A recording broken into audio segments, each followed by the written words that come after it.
Well, that once-in-a-lifetime experience has happened for a group of northeast school children. Last night we saw how the youngsters from schools in County Durham and North Tyneside won a safari to Africa in a competition organised by Durham Police and Northumbrian Water. Tonight we see the children's first encounter with the African bush as they paddle 60 miles down a crocodile-infested river in Namibia. Ron Branscombe reports. The Kunene River forms the northern border of Namibia. Rising in the mountains of Angola to the north, it flows for 650 miles through some of Africa's driest and most remote country to the South Atlantic Ocean. On the river itself, I'll be in the front, Adrian or Hannes at the back, and you never go ahead of either of us, or myself, or drop behind Hannes. We try and stick together. For the next 3 days, the Kunene will be home to the Square Mile Safari Group as they paddled 60 miles downstream from Swartbury's Drift to Epupa Falls. For most, it will be their first experience of river rafting.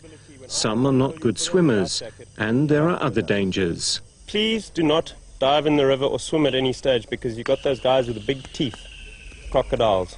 Right, no swimming. The crocodile warning is not a joke, nor are the warnings about sunburn and insect bites. Out on the water, temperatures will rise to over 90 degrees. There is no shade. When night falls, mosquitoes will swarm, some carrying malaria and yellow fever.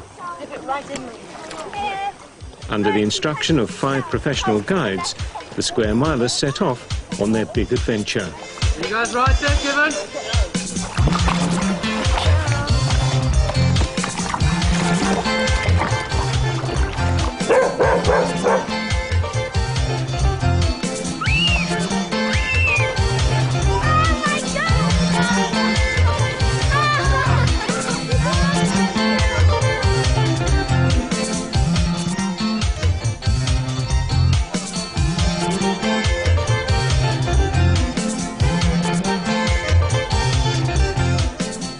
After just a couple of hours under the relentless sun, some skins are already burning.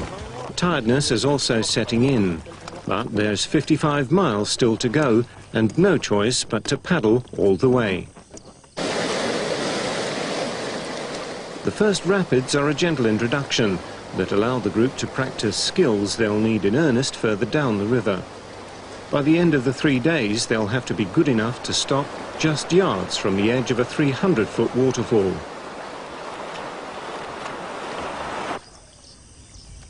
By the end of the first day, the group is exhausted.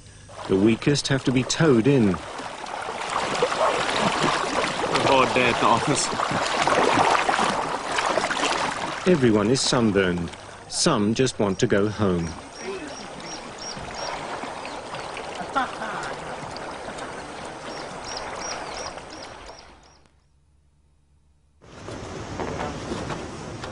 Come on, Phil. Rafting down a wild river is not all paddling. From time to time, the boats have to be taken out of the water and carried round obstacles, in this case a small waterfall. This is harder.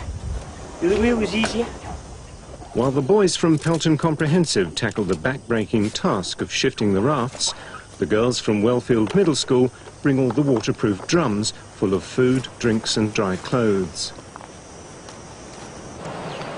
Turn around now.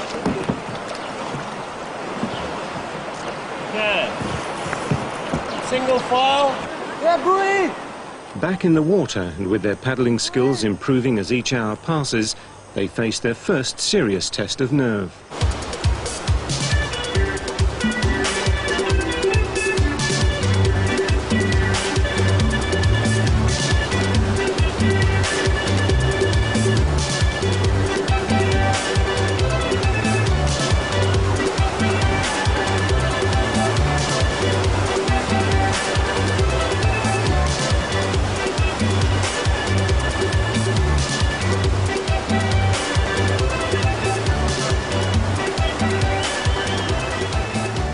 Everyone has got through safely.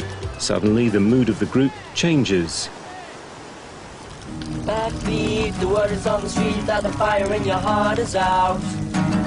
I'm sure you've heard it all before, but you never really had a doubt. I don't believe that anybody feels the way I do about... Tonight, the guides are preparing a celebration meal. A little bit of a salad to start with, a bit of a curry vegetable to accommodate those vegetarians, and over myself, of course. And we'll surprise them with a little bit of a braai. I'd like to say to you, but I don't know how. The beauty of the river, the wide open spaces and clear star-filled night skies are beginning to have an effect on the group. Complaints are giving way to enjoyment. And after all, some are even saying they don't want to go home. I wonder why.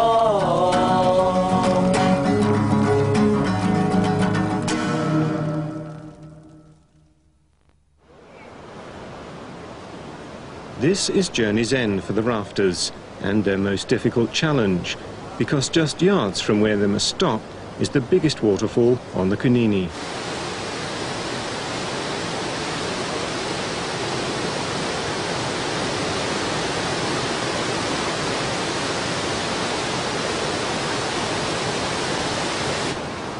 They arrive in single file, using all their newfound skills to keep from being swept over the edge. One of the guides, Hannes, is standing by to grab anyone who falls in. The operation goes like clockwork. Everyone feels a real sense of achievement.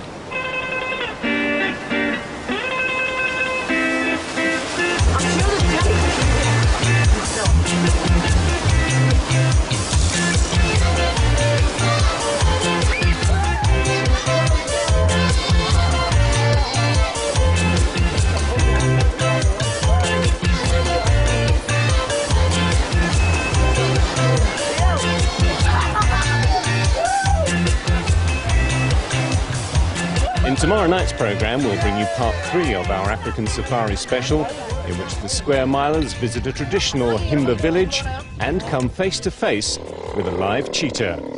Ron Branscombe, Northeast Tonight, Namibia.